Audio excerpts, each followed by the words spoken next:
કોંગ્રેસના નેતા રાહુલ ગાંધી ગુજરાતની મુલાકાતે આવ્યા હતા. આણંદ ખાતે ગુજરાતના જુદા જુદા કોંગ્રેસના જિલ્લાઓના પ્રમુખ સાથે તેમણે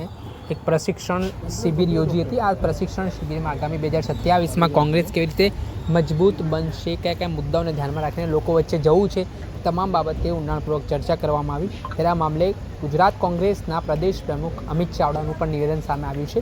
ખાસ કરીને ગુજરાતમાં રાહુલ ગાંધીના 2027નો જે સંકલ્પ છે અને આગામી સમયમાં જે કોંગ્રેસ મજબૂત બનવાની જે વાતો ચાલી રહી છે તેને લઈને શું કહી રહ્યા છે કોંગ્રેસના નવા પ્રદેશ પ્રમુખ અમિત ચાવડા તે સાંભળી લો. संगठन प्रभारी आदरणीय मुकुल वासनिकजी, विधानसभा कांग्रेस पक्षना नेता आदरणीय तुषारभाई ने आज समग्र गुजरात कांग्रेसનું નેતૃત્વ આજે આણંદ જિલ્લામાં 3 દિવસીય સંગઠન સૃજન અભિયાન અંતર્ગત જે નવનિયુક્ત જિલ્લા પ્રમુખશ્રીઓ છે એના પ્રશિક્ષણ શિબિરમાં ઉપસ્થિત છે. ને ખાસ કરીને ઓલ ઇન્ડિયા કોંગ્રેસ કમિટીએ આખા દેશમાં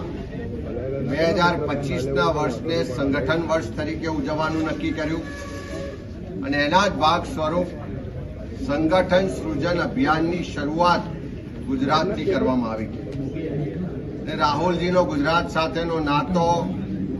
ગુજરાત માટેનો પ્રેમ એટલે ગુજરાત અને ગુજરાતીઓ માટેનું એમનું જે કમિટમેન્ટ છે, વિઝન છે,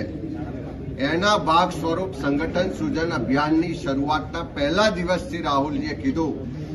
કે ગુજરાતમાં કોંગ્રેસના સંગઠનને બૂથથી લઈને પ્રદેશ સુધી મજબૂત બનાવવાનું છે, લોકભોગ્ય બનાવવાનું છે, નવા લોકોને સંગઠનમાં કામ કરવાની તક આપવાની છે અને ખાસ કરીને સત્તા માટે નહીં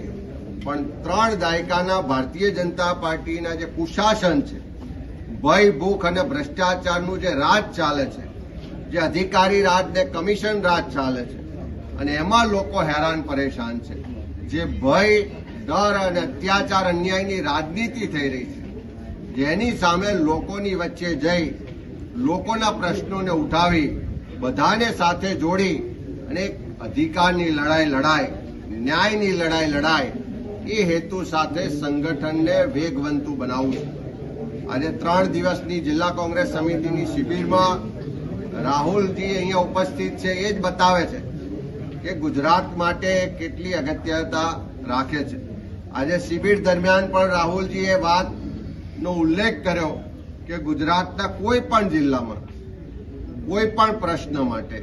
જ્યાં પણ કોઈને અન્યાય થાય, જ્યાં પણ કોઈ અત્યાચાર થાય એનો અવાજ બનવાનું કામ કોંગ્રેસનું સંગઠન કરશે. જ્યાં પણ જરૂર પડે ત્યાં રાજ્યનું નેતૃત્વ હોય કે ખુદ રાહુલ ગાંધીજી હોય, એમણે પણ કટિબદ્ધતા બતાવી છે કે ગુજરાત માટે, ગુજરાતીઓ માટે જ્યારે પણ યાદ કરશો, જ્યારે પણ બોલાવશો, મારા સહિત આખી કોંગ્રેસ પાર્ટી તૈયાર છે.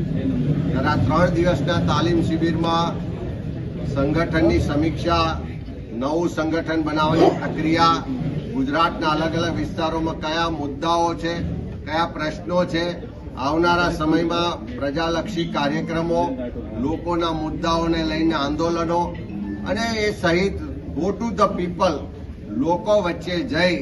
અને સરકારની નિષ્ફળતાઓ, ગેરવહીવટ, ભ્રષ્ટાચાર, અન્યાય અને અત્યાચાર સામે અવાજ ઉઠાવવાના કાર્યક્રમો પર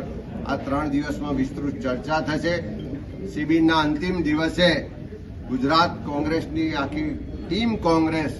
આવનારા સમયનો રોડમેપ પણ પાર્ટી હાઈકમાન્ડ સામે ને ગુજરાતના લોકો સામે રાખીશું. રાહુલજી આજે માર્ગદર્શન આપવાની સાથે સાથે એ હોંસલો પણ આપ્યો છે, એ બાંયધરી કે સમર્થન પણ આપ્યું છે કે આવનારા સમયમાં ગુજરાતના લોકોની લડાઈ લડવા માટે કોંગ્રેસનો કાર્યકર સક્ષમ બનશે, સક્રિય બનશે ને તમામ કાર્યક્રમોમાં, લડાઈમાં રાહુલજી સહિત કોંગ્રેસનું નેતૃત્વ ગુજરાત માટે હંમેશા તત્પર રહેશે. એ વાતનો ઉલ્લેખ, એ વાતનો અહીંયા આગળ રાહુલજી અહેસાસ પણ કરાવ્યો છે અને ઉત્સાહ પણ વધાર્યો છે.